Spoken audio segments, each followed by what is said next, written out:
हिंदी प्रेमी YouTube channel में आप सभी का हार्दिक स्वागत अभिनंदन।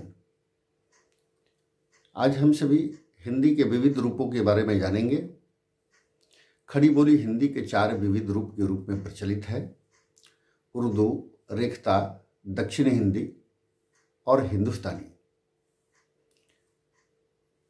उर्दू शब्द का प्रयोग प्रायः मुसलमान वर्ग के लोग की बोली मानी जाती है और यह फारसी लिपि में लिखी जाती है।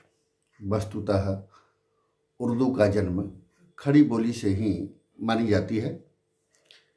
हिंदी और उर्दू में केवल संज्ञावाचक शब्दों का अंतर है। कुछ विद्वानों ने इन दोनों को परस्पर बहने मानते हैं। वस्तुतः उर्दू कोई अलग भाषा नहीं है, यह खड़ी बोली हिंदी की एक शैली है। इसमें अरबी फारसी शब्दों की अधिकता रहती है और उर्दू को फारसी लिपि में लिखी जाती है।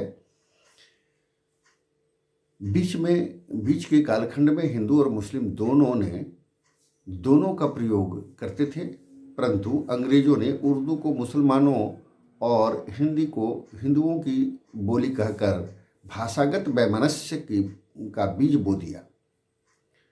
उर्दू की प्रारंभिक पुस्तक बानो बहार मानी जाती है, जिसकी रचना 18वीं शताब्दी में हुई थी।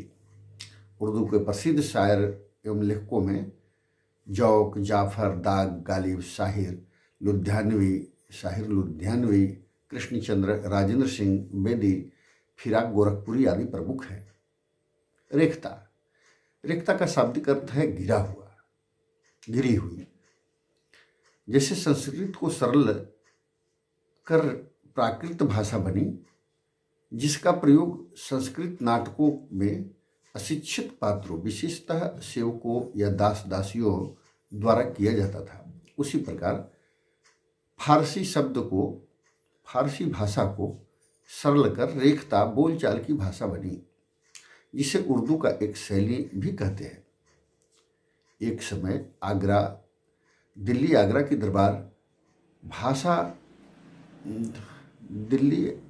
की दरबार में फारसी भाषा थी। तब दक्षिण के मुसलमानी दरबारों में उर्दू का प्रयोग होने लगा था। इसी उर्दू में अरबी फारसी शब्दों का प्रयोग करके वाक्य रचना होने लगी। इस मिश्रित बोली को रेख्ता कहा गया। प्रारंभ में इसे हे मानी जाती थी, बाद में शायरों ने भी कविता में भी प्रयोग किया और गालिब ने स्वयं तथा मीर को रेख्ता का उस्ताद बताया है। विद्वान अब्दुल कादिर ने फारसी मिश्रित हिंदी को रेख्ता कहा है। स्त्रियों द्वारा प्रयोग से रेख्ती भी कहा जाता है। दक्षिणी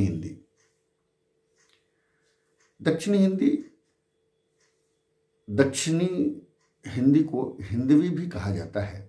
जब मोहम्मद तुगलक ने सन 1327 में दिल्ली से दौलताबाद देवगिरी अपनी राजधानी स्थानांतरित की, तो बहुत सारी हिंदी भाषी जनता भी उसके साथ दक्षिण में गई। निजाम के हैदराबाद में उत्तर भारत से आने वाले सैनिक, कर्मचारी, धर्म प्रचारक, व्यवसायी एवं हिंदी भाषी थे। इनका संपर्क दक्षिण भाषा के भाषियों से हुई और उनके संपर्क में एक नई भाषा बनी जो दक्षिणी हिंदी कहलाई। दिल्ली, पंजाब, उत्तर प्रदेश जो लोग निजाम हैदराबाद के शासन क्षेत्र में गए और वहीं बस गए, उनकी बोली को दक्षिणी हिंदी कहा गया। वर्तमान में हैदराबादी हिंदी को दक्षिणी हिंदी कहा जाता है। हिंदुस्तानी भी हिंदी भाषा का ही एक रूप है। वस्तुतः हिंदी उर्दू मिश्रित भाषा को हिंदुस्तानी कहा जाता है तथा हिंदू मुस्लिम एकता को ध्यान में रखकर कुछ राजनीतिज्ञों ने स्वतंत्रता आंदोलन के समय हिंदुस्तानी भाषा का वकालत की। गांधी जी, नेहरू ने अपने भाषणों में हिंदुस्तानी भाषा का प्रयोग करते थे।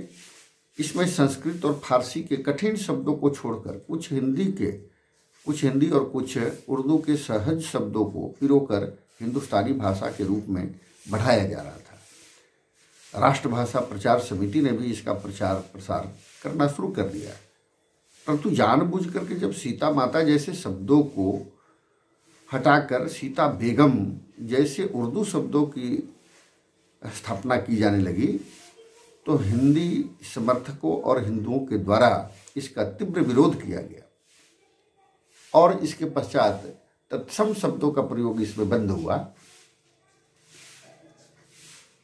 आइए हम सभी मिलकर हिंदी के विविध रूपों को जानें, परंतु अपने हिंदी भाषा के शुद्ध मानक रूप को प्रचार प्रसार में अपना बहुमूल्य समय लगाएं। बहुत बहुत धन्यवाद, आभार।